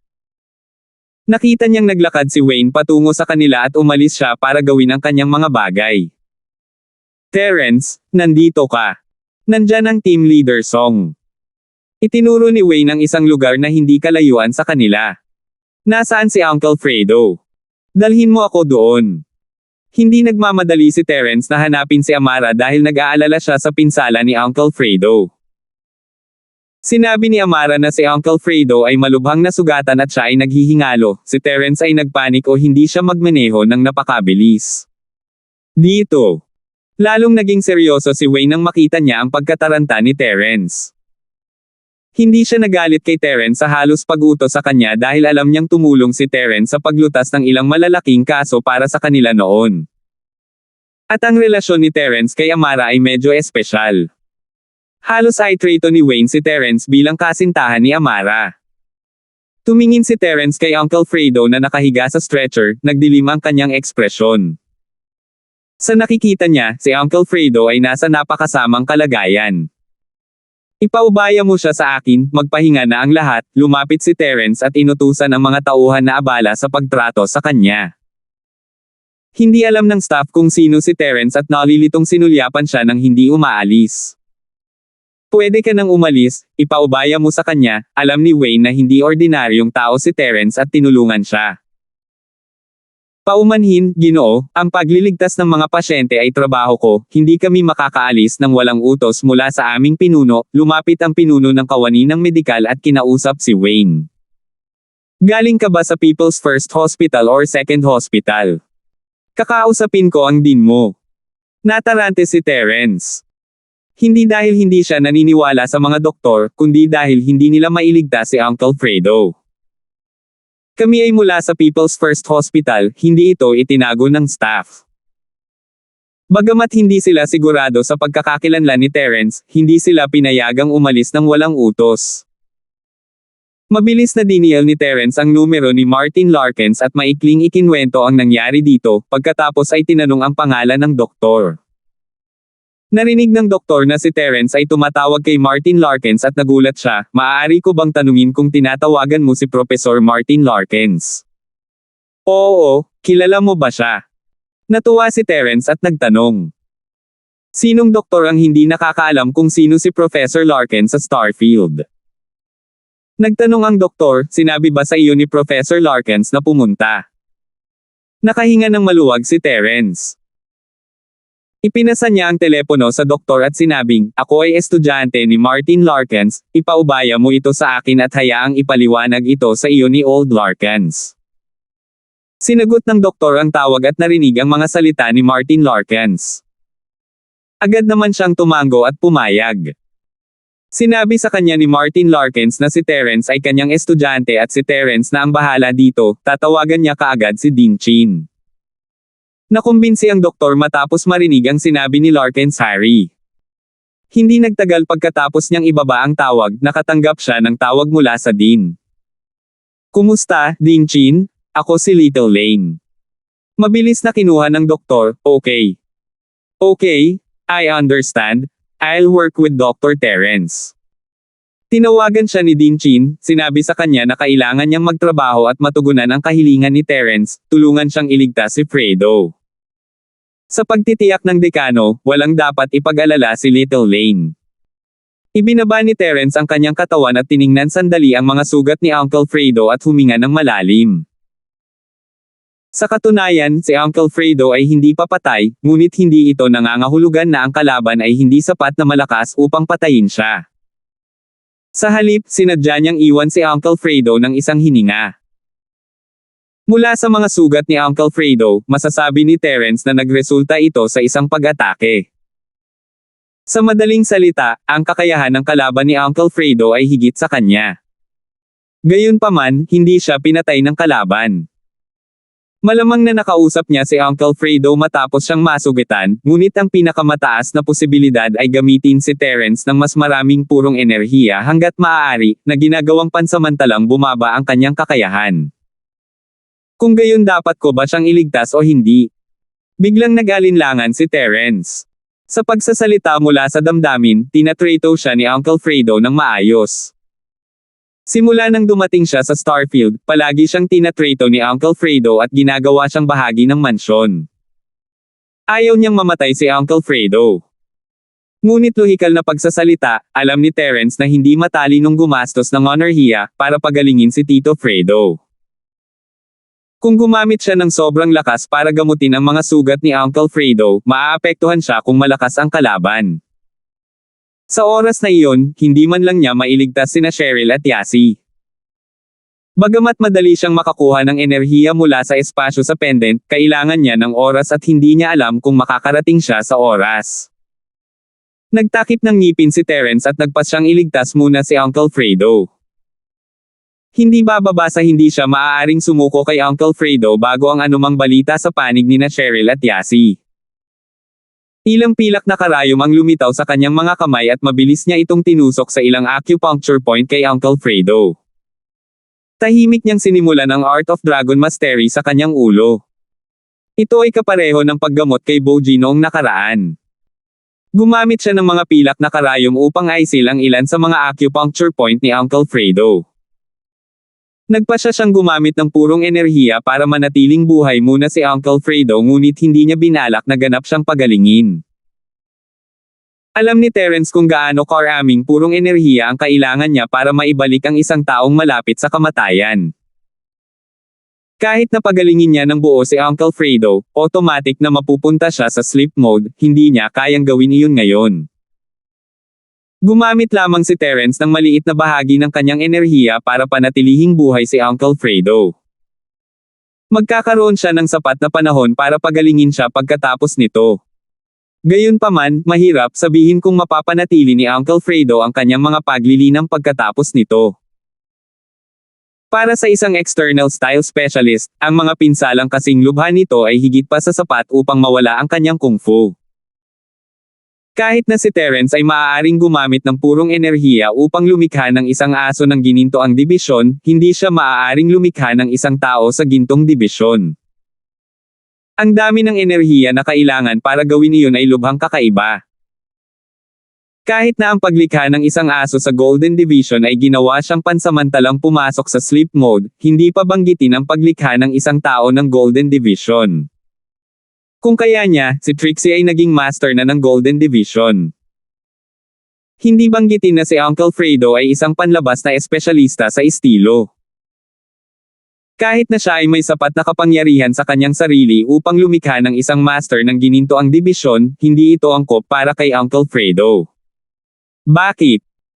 Dahil ang pagsasanay sa panlabas na estilo ay hindi nangangailangan ng purong enerhiya, ngunit ang pisikal na paglilinang ay naipon sa paglipas ng mga taon. 878. Ha, nakahinga ng maluwag si Terence. Ang buhay ni Uncle Fredo ay nailigtas. Kung mababawi niya ang kanyang kakayahan o hindi, wala sa mga alalahanin ni Terence dahil ginawa ni Terence ang kanyang makakaya. Ngunit kahit na ganoon, ang buong katawan ni Terence ay nababalot ng malamig na pawis, gumamit siya ng maraming purong enerhiya. Halos kitilin ng kalaban ni Uncle Fredo ang kanyang buhay sa isang suntok. Bagamat hindi ganap na pinagaling ni Terence si Uncle Fredo, ang natitira na lang sa kanya ay mga pinsala sa kanyang katawan at buto. Pagkatapos ng lahat, dapat gumamit si Terence ng purong enerhiya para ayusin ang mga panloob na organo ni Uncle Fredo, o ang anumang napinsalang organo ay pumatay kay Uncle Fredo. Kung hindi dahil sa magandang katawan ni Uncle Fredo, hindi pa sana mabubuhay ang isang ordinaryong tao hanggang ngayon. Pinunasan ni Terence ang pawis sa kanyang pawis at inangat ang kanyang ulo, nalaman na dumating na sina Amara at Pablo, nakatingin sa kanya na may gulat sa gilid. Nakita ni Amara ang paraan ng pagtrato ni Terence sa mga pasyente at inutusan niya ang iba na iwan si Terence mag-isa. Pagkatapos ay inutusan niya si Wayne at ang kanyang koponan na protektahan si Terence upang maiwasan ang mga pagkaantala. Little Terence, kumusta na siya? Mapuro lang mga ekspresyon ni Pablo habang nakakunot ang noo niya. Bagamat nag-aalala siya sa kaligtasan ng kanyang anak, nag-aalala rin siya sa mga pinsala ni Uncle Fredo. Buhay pa siya, ngunit hindi ko alam kung kaya niyang panatilihin ang kanyang cultivation pagkatapos nito. Si Uncle Fredo ay mga espesyalista sa pisikal na estilo at ang kanyang katawan ay sira-sira. Nagkibit balikat si Terence. Maaayos lamang ng kanyang enerhiya ang mga nasugatang bahagi ni Uncle Fredo sa orihinal nitong estado tulad ng muling pagsilang, ngunit tiyak na hindi nito maitulak ang kanyang katawan upang mapanatili ang kanyang paglilinang. Ang paglilinang ay naipon sa mga araw ng pagsasanay at hindi ito isang bagay na maaaring baguhin ng dalisay na enerhiya ni Terence. Hindi tulad ng mga master ng panloob na estilo, maaari itong ayusin sa pamamagitan ng paglilipat ng purong enerhiya sa bawat isa. Ito ang pinakamalaking pagkakaiba sa pagitan ng mga espiritual at pisikal na estilo ng master. Sa sandaling masira ang meridian ng master ng panloob na estilo, mawawalan sila ng kakayahang mapanatili ang kanilang dalisay na enerhiya at maging isang walang kwentang tao. Sa kabilang banda, sa sandaling masugitan ng husto ang katawan ng isang physical style master, hindi na makakabalik ang kanyang katawan sa orihinal nitong estado kahit na siya ay ganap na gumaling. Sa oras na iyon, hindi na siya iba sa isang normal na tao. Sapat na iyan. Nakahinga ng maluwag si Pablo. Hindi mahalaga kung mapapanatili niya ang kanyang paglilinang o hindi, ang manatiling buhay ang pinakamahalaga. Bagamat sina Pablo at Uncle Fredo ay mga employer at empleyado, paano siya magiging walang emosyon sa kanya? Siya at si Uncle Fredo ay parang matandang magkaibigan sa loob ng maraming taon. Nabangkarote man si Pablo, ipinagdasal niya ang kaligtasan ni Uncle Fredo. Kumusta sina Cheryl at Yas? Ano mang balita? Mapatla ang mukha ni Terence. Gumamit ng sobrang dalisay na enerhiya ang hilang Uncle Fredo at wala siya sa pinakamagandang estado para lumaban. Ngunit ang sitwasyon ay apurahan at wala siyang oras upang magpahinga. Ang mga sasakyang dumukot sa mga babae ay Land Rovers, parehong peke ang mga plate number. Gumamit sila ng mga number plate mula sa isang kumpanya ng taxi sa lungsod ng Stonegate. Pagkatapos suriin sa pamamagitan ng POS machine, ang orihinal na uri ng kotse ay Honda CR-V at hindi namin makumpirma ang pagkakakilanlan ng mga kidnappers. Ipinakilala ni Wayne, napakatuso ng mga kidnapper at sila ay malakas na anti-tracking ability. Ilang kamera lang sa main road ang nakakita at nawala sila pagkatapos nito. May dalawang posibilidad. Isa, nagpalit ng sasakyan ang mga kidnapper at pangalawa, sinadya nilang umiwas sa mga kamera pagkalapit sa destinasyon. Tumango si Pablo at bumantong hininga. Hindi niya alam kung sino ang kalaban niya sa pagkakataong ito at wala na siyang magagawa. Narinig niya ang mga salita ni Terence at lumingon siya sa kanya, umaasang mabibigyan siya ng payo ni Terence. Uncle Charlton, dahil sila ay kumidnap at Cheryl at Yasi, dapat may dahilan ito. Naniniwala ako na makikipag-ugnayan sila sa atin sa lalong madaling panahon, sagot ni Terence pagkatapos mag-isip ng ilang sandali, kung ayaw nilang gamitin sina Cheryl at Yasi para makamit ang isang bagay, hindi nila sila inagaw. Kung may sama ng loob sila sa atin, kung gayon sila ay patay sa lugar na parang Uncle Fredo. Oo. Pero dalawa silang babae. Dahil nahuli ng kidnapper ang kanyang anak na babae at si Yasi, tiyak na may sinusubukan silang makamit, ngunit nag-aalala rin siya na matutunghayan nila ang kagandahan ng mga babae. Sa halip na magpanik dito, bakit hindi natin hintayin ang tawag ng kidnapper sa bahay? Iminungkahi ni Terence. Kailangan niyang umidlip saglit para mabawi ang kanyang lakas o kahit na may bago sila sa mga kidnappers, hindi niya magagawang labanan ang mga ito. Okay. Si Pablo ay hindi na ang mataas na espiritu na CEO, ngunit isang nag-aalalang ama. Wala siyang anumang mga pahiwatig at dahil iminungkahi ni Terence na maghintay sa bahay. Kaya lang niya itong sundin. Hindi siya pinigilan ni Amara dahil alam niya na kung hindi ito malulutas ni Terence. Walang silbi ang magpatuloy kahit gaano pa siya nag-aalala. Dahil gusto ni Terence na bumalik, hinayaan niya siya. Para naman kay Uncle Fredo, ayaw ni Terence na ipadala siya sa ospital ngunit hiniling sa doktor na tinawag si Little Lane na tulungan siyang ipadala si Uncle Fredo sa mansyon. Kinokontrol ni Terence ang mga pinsala ni Uncle Fredo at hanggat hindi siya muling nasugatan, hindi lalala ang kondisyon ni Uncle Fredo. Tanging sina Terence, Pablo at Uncle Fredo ang naiwan sa mansyon, gayon din si General Wilson, isang aso ng Golden Division. Little Terence, uupo na lang ba tayo dito habang hinihintay ang mga kidnapper na makipag-ugnayan sa atin? Nag-aalalang tumingin si Pablo sa kanyang relo. Mahigit isang oras na ang lumipas pero hindi pa rin siya kino-contact ng mga kidnapper kaya siya naliligaw. Wala akong maisip na mas magandang ideya maliban dito, bumantong hininga si Terence, ang pinakamahalagang bagay ay kailangan kong magpahinga. Gumamit ako ng maraming purong enerhiya para patatagin ang kalagayan ni Uncle Fredo at natatakot ako na ito ay isang sinasadyang bitag.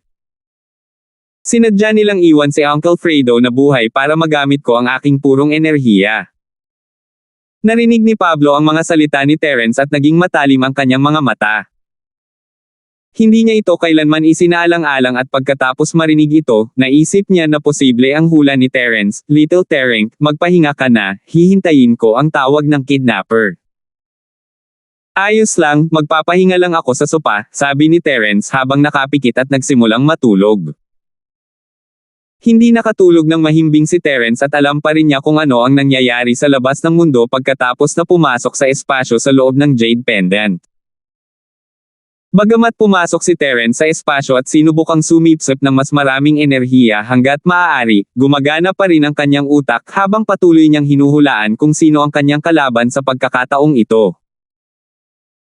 Mula sa pagkakasunod-sunod ng lahat ng nangyari, ang mga target na suspect ni Terence ay limitado sa 2 tao, si Kevin mula sa House York at ang isa ay si June. Bilang unang noble house, walang gagawin si House York pagkatapos masaktan ang kanilang anak. Hindi ito nababagay sa kanilang pangalan at posisyon bilang unang maharlikang bahay at hindi nila maaaring hayaang mad-ulash ito. Ngunit kakaiba si Terence na siya ang kanilang pangunahing target, hindi sina Cheryl at Yasi. 879. Akala ni Terence na gustong maghiganti ni House York sa kanya, kaya bakit nila inagaw sina Cheryl at Yasi? Pagkatapos nilang talunin si Uncle Fredo, dapat silang lumapit sa kanya. Gayunpaman, hindi nila ginawa iyon. Matapos mag-isip ng mahabang panahon, tinawid ni Terence ang posibilidad na ang mga kidnapper ay si House Yu, at si June na lang ang natitira. Bagamat hindi alam ni Terence kung anong background mayroon si June, kung kaya ni June na maghanap ng ganitong uri ng katulong, posible ito. Una, kahit na may hinanakit siya kay June, hindi siya ang taong nagsimula nito, kundi sina Cheryl at Yasi. Ang mga babae ang siyang nagpawala ng mukha kay June. Bagamat tinulungan sila ni Terence na gawin iyon, hindi iyon alam ni June. At sa labas ng arcade, bagamat siya ang nagparusa kay June, ang taong nagsabi sa kanya na gawin iyon ay si Yasi. Kaya, lahat ay maipaliwanag kung ang kinidnap ay si June. Naging balisa si Terence nang maisip niya na maaaring si June ang kidnapper dahil matagal na niyang tinitigan ang mga babae. May gagawin ba siyang hindi nararapat sa kanila? Ang pagbabawas ni Wayne ay hindi mali. Nagpalit ng ibang sasakyan ang mga kidnapper matapos makahanap ng tagong lugar. 2 sa parehong Land Rovers na nagmamaneho sa tabi ay masyadong halata at madaling makuha ang atensyon ng pulis. Sa isang eskinita na walang tao, dinala ng mga lalaking nakaitim at Mason sina Cheryl at Yasi sa isang lumang Toyota Previa. Ang Previa ay isang negosyong kotse na dumating sa merkado ng napakaaga at ito ay isang modelo na may stock sa merkado. Matapos magpalit ng sasakyan, hindi na sila masyadong nakakuha ng atensyon at nakihalo na sa iba. Ang mga plate number ng Land Rovers ay inilipat sa mga tunay na plaka ng mga taong pumalit sa kanila. Ang bawat isa ay hinihimok ng isang tao sa 2 magkaibang direksyon. Walang maghahinala sa kanila sa ganitong paraan. Pagkasakay nila sa kotse, tinawag ng isa sa mga lalaking nakaitim si June, Master June, nasa amin ang hostage at ligtas naming pinalitan ang sasakyan. Oh! Mahusay! Magaling ka, tatawagan ko si Pablo ngayon. Narinig ni June na naging maayos ang kanilang plano at agad na ikinaway ang kanyang mga kamay ng tuwang-tuwa, o tama, paano napunta ang panig ni Master Ma? Nagawa na niya ang hiniling mo. Hindi niya lubusang napatay si Fredo. Kung gusto siyang iligtas ni Terence, kailangan niyang gumamit ng malaking halaga ng purong enerhiya.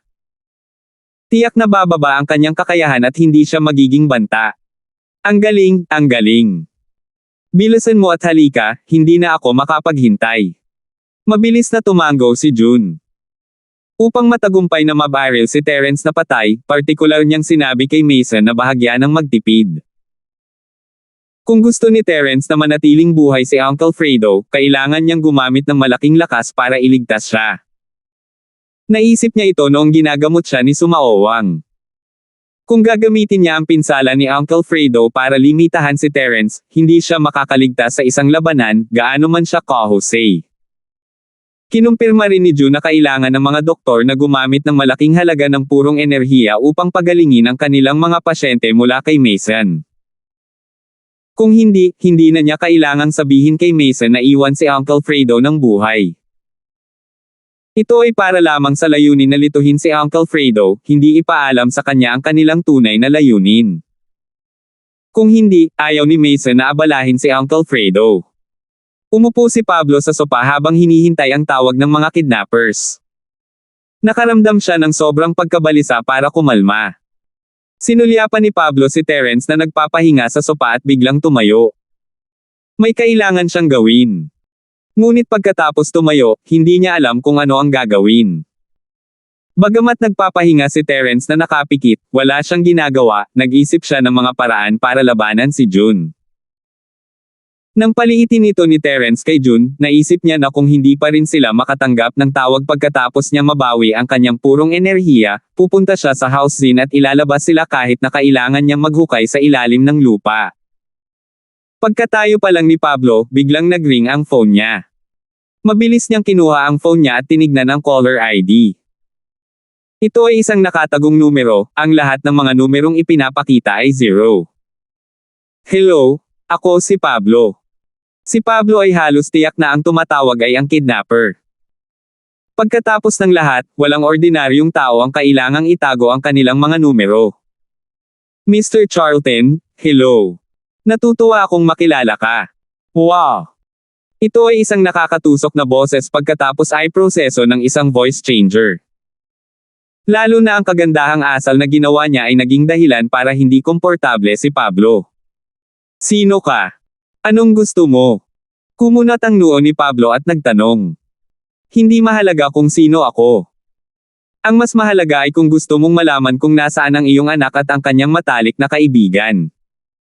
Alam ko ang lahat, wahahaha. Tawa ng tawa ang tao. Inagaw mo ba ang anak ko at si Yas? Ano ang gusto mo? Kinumpirma ni Pablo ang pagkakakilanlan ng tumatawag. Dapat siya ang kidnapper. Nang malaman niya ito, bahagyang kumalma siya. Hanggat ang kidnapper ay handang makipag-ugnayan sa kanya noon ay mabuti. Hindi natatakot si Pablo sa mga kahilingan, mas natatakot siyang kunin ng mga ito ang kanyang anak at mawala. Mr. Charlton, mali ang sinabi mo. Ano ang ibig mong sabihin na kinidnap ko sila? Isa lang akong nakakaalam. Walang kahihiyang sumagot ang kabilang panig, nabalitaan ko na mag-aalok si Mr. Charlton ng reward na 200 milyon sa mga nagbibigay ng mga pahiwatig, tama ba? Nagalit si Pablo. Halatang gusto niya ng ransom pero yun daw ang reward. Oo. Alam ni Pablo na hindi niya dapat guluhin ang kidnapper ngayon at tumango, oo, mabibigyan kita ng 200 milyon. Ngunit dapat mong tiyakin na ligtas ang anak ko at si Yasi. Kung mawalan sila ng kahit isang buhok, hindi kita bibigyan ng pera. Bagamat malaki ang 200 milyon, ang personal na asset ni Pablo ay nagkakahalaga lamang ng humigit kumulang 500 milyon, kabilang ang mga bahagi ng kumpanya at ari-arian, ito ay ang kanyang anak na babae. Sa kaso ng pera, 200 milyon ang kanyang limitasyon. Mukhang inimbestigahan siya ng taong iyon bago ito at alam niyang kaya niyang ilabas ang halagang ito. 200 milyon ay hindi isang random na numero sa lahat. 879.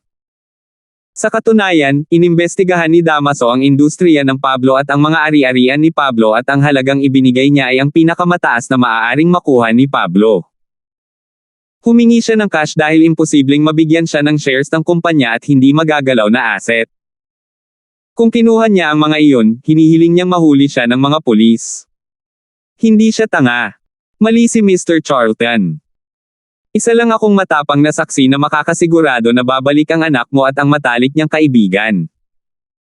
Hindi ko alam kung masasaktan ba sila o hindi dahil nasa mga kidnapper na iyon.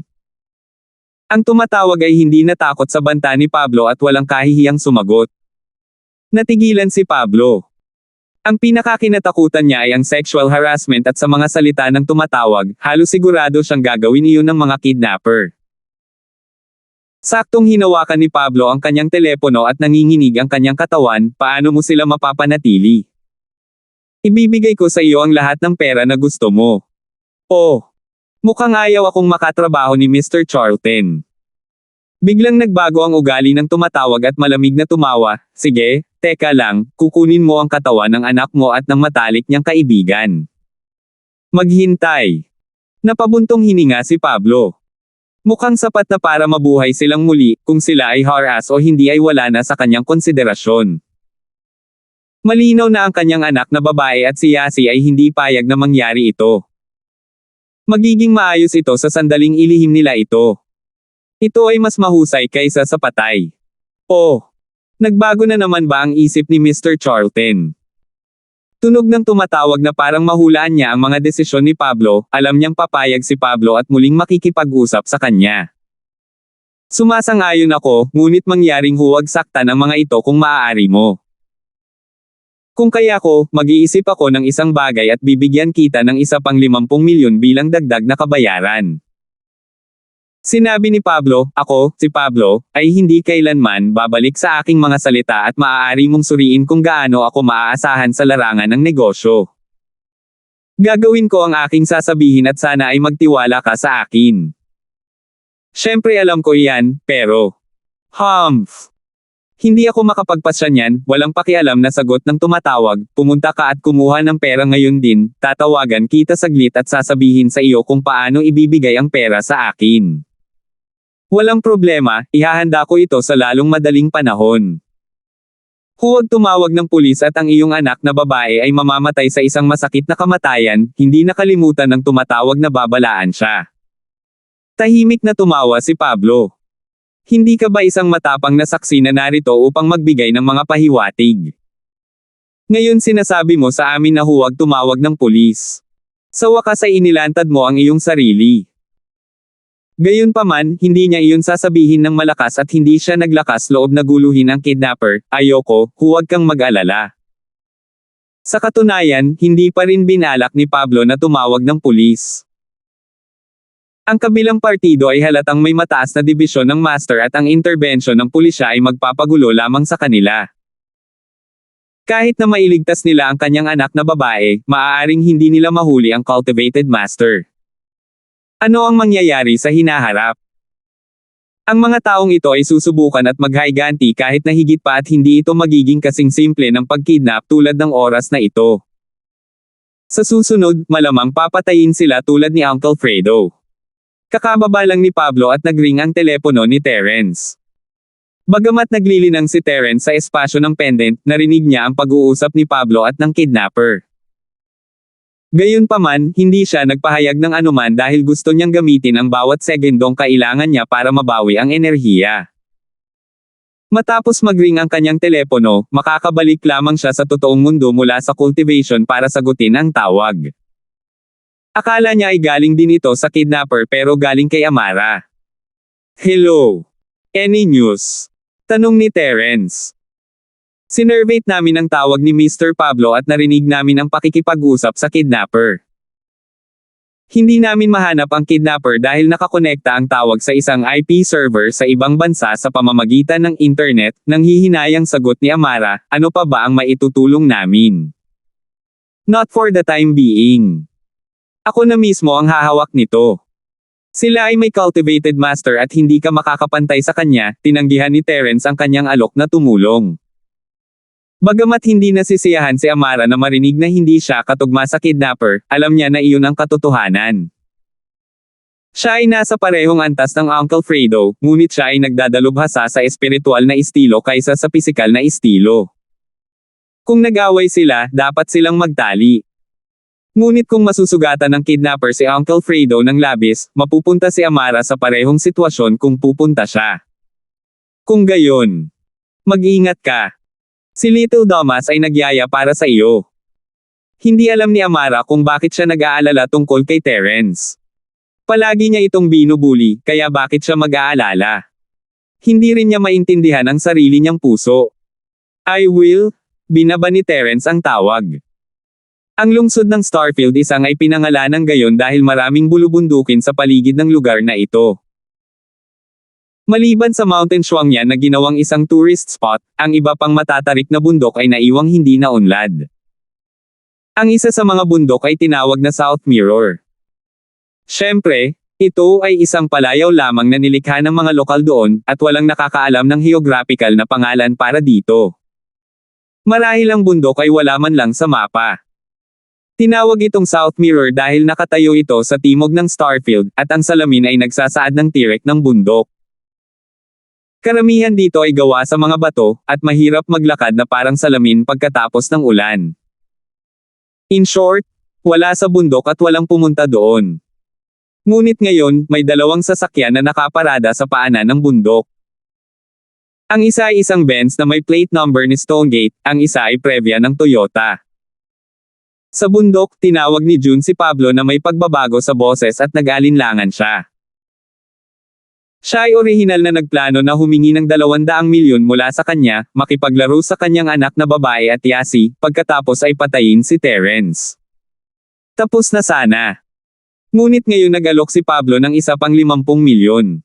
Naantig siya.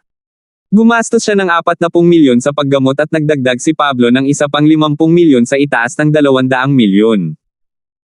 Ang kondisyon ay iwan sina Cheryl at Yasi na hindi nagalaw. Paanong hindi matitinag si June? Sa 50 milyon. Makakabili siya sa unang pagkakataon ng isang birhen sa 10,000 dolyar. Masyadong mahal ang pagkuha ng dalawang babae sa halagang 50 milyon. Bagamat unang beses niyang marinig na ang biktima ay handang bigyan ng mas maraming pera ang kidnapper, si Pablo ay isang medyo maaasahang tao. Naniniwala siya na kung ibabalik niya si Cheryl at Yasi ng ligtas, gagawin ni Pablo ang sinabi niya, ngunit medyo ayaw pa rin niyang sumuko sa mga babae. 880. Sina Cheryl at Yasi ang pinakamagagandang babae na nakita niya sa Stonegate noon, at ayaw niyang isuko sila ng ganito. F***8, 50 million was 50 million, sulit naman. Magpapanggap lang siya na hindi sinabi ni Pablo. Si June ay kumuyam ang kanyang mga ngipin at nagdesisyon habang siya ay naglalakad patungo sa kuweba. Natapos niyang talakayin ang presyo kay Pablo at oras na para tamasahin ang panlasa ng mga babae. Matapos magising sina Cheryl at Yasi, ang kanilang mga paa at kamay ay nakatali. Naiwan sila sa isang yungib na walang ilaw at hindi sila masyadong makakita. Cheryl sis, gising ka na ba? Kakagising lang ni Yasi at subconsciously na tumawag kay Cheryl. Ako nga. Nauna nang gumising si Cheryl ng mga 10 minuto kaysa kay Yasi at malungkot siyang nag-aaral sa kuweba. Inaasahan niyang panaginip lang ang paulit-ulit na pagbagsak ni Uncle Fredo sa lupa sa harap ng kanyang mga mata. Umaasa siyang babalik na sa dati ang lahat pagkagising niya. Gayunpaman, ito ay hindi. Nasaan tayo? Nanaginip ba tayo? Tulala pa rin si Yasi. Hindi ka nananaginip, nahuli tayo, umiling si Cheryl at malungkot na sumagot, nagtataka ako kung kumusta si Uncle Fredo.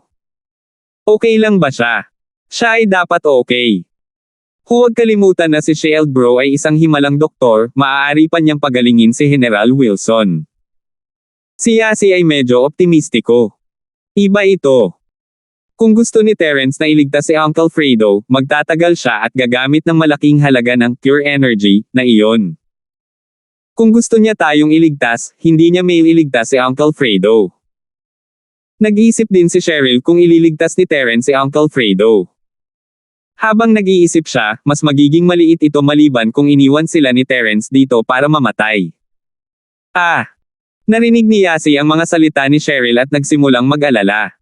Gising ka na. Perfect. Kung wala ka, kailangan ko kayong gisingin. Ayoko ng mga babaeng walang reaksyon. Pumasok si June sa kuweba at nagulat na gising ang mga babae. June. Ikaw. Kinidnap mo kami. Sinusubukang hulaan ni Cheryl kung sino ang kumidnap sa kanila dito, at kung kanino sila nagkaroon ng napakaraming sama ng loob na muntik na nilang mapatay si Uncle Fredo. Ngunit hindi niya inaasahan na ang kidnapper ay si June. Haha, tama, ako ito. Tumawa ng malakas si June, hindi inaasahan. Hindi ba? Ito ay hindi inaasahan. Pero wala naman kaming sama ng loob sa isa't isa, di ba? Bakit mo ginagawa ito sa amin? Tanong ni Cheryl. Sinusubukan niyang mag-aksaya ng maraming oras hanggat maaari. Habang tumatagal siya, mas kailangan silang iligtas ni Terence. Wala. Ginawa mo akong baluktot ang bibig at baldado ang binti, wala yon. Sinabi mo pa sa kanya na gawin akong impotent. Narinig ni June ang pagbanggit niya at agad na umungol, mabuti na lang at tinulungan ako ng sumaowang ni Master Bing, o magiging buhay na beteng na lang ako. Dahil lang sa sinipa ko ang lola na namumulot ng basura, ginawa mo sa akin ang bastard na si Terence na iyon. Hindi pa ba ito sapat? Natigilan sina Cheryl at Yasi. Alam nila na si Terence ang nagbigay sa kanya ng baluktot na bibig at baldado na binti, ngunit hindi nila ito pinansin dahil alam nilang pansamantala lang ito. Gayunpaman, hindi nila alam na ginawang impotent ni Terence ang taong ito. Namula ang dalawa sa sinabing iyon dahil nakaka-touch sa private problem niya. Gayunpaman, hindi nila hiniling kay Terence na gawin iyon. Si Terence ba mismo ang nagpasya niyan? Kahit na si Terence ang magdesisyon sa kanyang sarili, hindi nila siya masisisi dahil ito ay para sa kapakanan ng hakbang para sa kanila. Kung gayon, ano ang gusto mo? Si Cheryl ay hindi gustong magtagal sa tanong na ito at nagtanong. Ano ang gusto ko? Inayos ko lang ang problema at kailangan ko ng isang babae upang subukan ito. Matagal ko na kayong dalawa at gagamitin ko kayong dalawa para dito. Mabangis na sagot ni June. Hindi. Nagulat si Cheryl. Hindi niya alam na iyon pala ang intensyon ni June at kalahating nagulat siya at kalahating takot habang umiiyak, how dare you. Mahaharap ka sa malubhang kahihinatnan kapag ginawa mo iyon. Mga kahihinatnan. Anong kahihinatnan ang makukuha? Tumawa ng walang ingat si June, tinawagan ko na si Pablo. Tinanggap pa niya ang katotohanan, gagawin ko ito hanggat hindi kita papatayin. Ano ang matatakot ko? Papatayin ka ni Terence. Mabangis na kumilos si Cheryl. Hindi niya akalain na tinawag na ni June ang kanyang ama. Eksakto. Kami ni Cheryl sis ay asawa ni Shield bro, papatayin ka niya. Sumangayon si Yasi. Halos hindi mailigtas ni Terence ang kanyang sarili. Malapit na niya ang kanyang kamatayan. Kahit na si June ay natatakot kay Terence, si Terence ay isa ng patay na tao sa kanyang paningin ngayon. Kasama si Mason at ang koponan ng mga baril, imposibleng mabuhay si Terence. Ano? Nagulat si Cheryl. Hindi niya akalain na nagyayabang si June. Dapat may dahilan siya para sabihin iyon. Kung tutuusin, si Uncle Fredo ay nasugatan ng husto ng kanyang mga nasasakupan. Paano kung ang taong iyon ay mas malakas pa kay Terence? Kung pumunta si Terence dito, hinahanap niya ang kamatayan. Bigla na lang, ayaw na niyang dumating si Terence. Enough talking, sino ang gustong mauna? Si June ay tumawa ng masama at tumingin sa mga babae. Halos maramdaman niyang nagre-react na ang private part niya. Hana, as expected kay sumaowang. Wala man lang siyang reaksyon pagkatapos uminom ng napakaraming pills, ngayon ay maharlika na naman siya pagkatapos ng gamutan. O teka, kailangan ko nang pumunta sa banyo, umalis ka muna. Biglang nagsalita si Yasi. Toilet. Hindi inaasahan ni June na sasabihin niya iyon at hindi namamalayan na nagtanong, pee or shit? Pee. Sagot ni Yasi. Gusto ko ring umihi. Hindi alam ni Cheryl kung ano ang gusto ni Yasi, ngunit alam niya na si Yasi ay puno ng mga kakaibang ideya at tiyak na may dahilan para sabihin niya iyon ngayon. F***sake. Galit na galit si June. Lalo siyang napukaw pero gusto nilang gumamit ng palikuran. Sumangayon lang siya, bilasan mo. Umalis ka na. Paano kami maiihi sa harap mo? Sabi ni Yasi. Malapit ka nang maging akin, bakit ang problema mo? Bilasan mo umihi, putulin mo na ang kalokohan. Naiinip na sagot ni June. Salamat po at sinamahan ninyo ako, ingat lagi mga master.